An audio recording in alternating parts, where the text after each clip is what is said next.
Okay, guys, I'm gonna make this a real quick review because I am exhausted, and not only that, yeah, I am exhausted. I actually did do a preview on this thing, but since I'm having issues with YouTube, I just wasn't able to upload it, so it really makes no sense to do it now that the pay per view is over.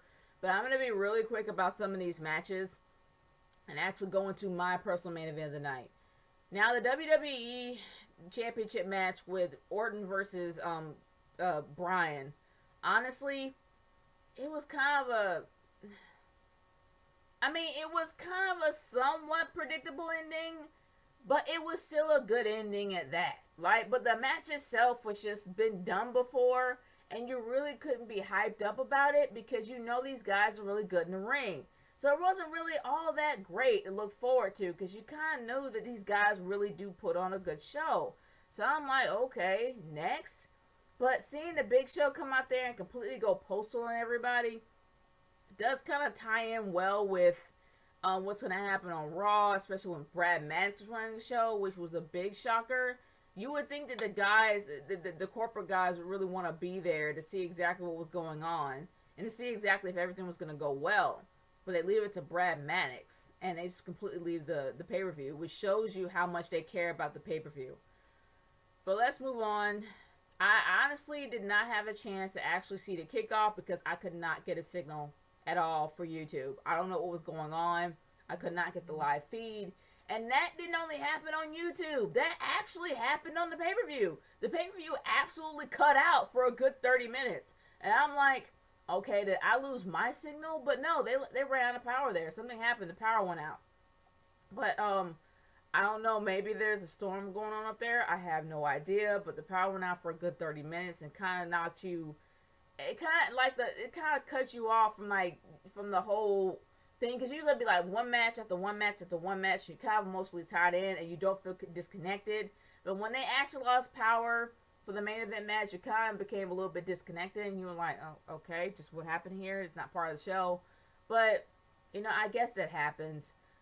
But let's talk about the Divas match, shall we?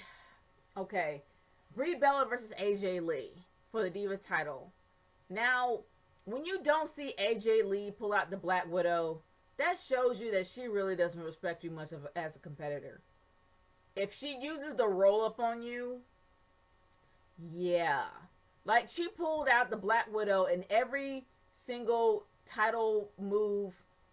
I mean, seriously, like, every single, match she's been in, she pulled out at least the Black Widow once. She pulled it out on Natalya, she pulled it out on Naomi, but she did not pull it out on Brie Bella. Not one time. Seriously. And honestly, I don't know what to say. But it was kind of interesting to see Caitlyn in the background. But when it came out to my personal main event. But honestly, I'm going to get into that a little bit later. But I will say this. The match was not all that. The match was mediocre. Compared to what AJ Lee will pull off, it was mediocre at best. Like, AJ Lee will literally pull off some moves that I never thought she could pull off for every opponent that she wrestled. But on the real, Brie Bella couldn't step up to her. And not only that, the crowd really did not care much for Brie Bella at all. And they pretty much cared more about AJ Lee because AJ Lee is practically the best psychotic female heel since Mickie James. And the crowd loves her. And it's really nice to see the crowd paying a respect to the Divas match instead of mocking it the whole time. And speaking of the crowd was hyped up for the beginning of the entire pay-per-view, but you can tell they were starting to run out of steam real quick.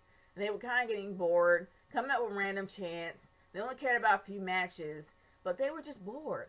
And I understand why. There were a lot of filler matches in there that you can really care less about. I care less about Santino's match. I love Santino, but I did not care about that match at all. I didn't even care about CM Punk versus Ryback. I didn't care less about that match. I really could. I was tired of seeing Paul Heyman practically blowing kisses to his man crush. I just wanted it to end. Seriously. And I'm happy that CM Punk won because I'm hoping that this feud just dies out. I'm really hoping that it does. And they focus on Curtis Axel losing that belt. And speaking of Curtis Axel, he actually did have a random match with R-Truth. And did we know that, R-Truth was going to win? Yeah, we kind of knew he wasn't going to. I was hoping that he would. I really was, but this guy wasn't hyped up enough to actually have a belt change. But let's face it, WWE can care less about the IC Championship belt. Hence who they gave it to. So does it really matter if R-Truth actually takes a title? No.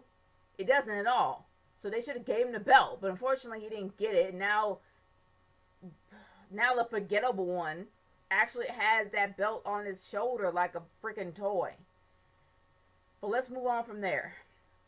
One of my favorite standalone matches, because it's not considered my personal main event, is Bray Wyatt versus Kofi Kingston.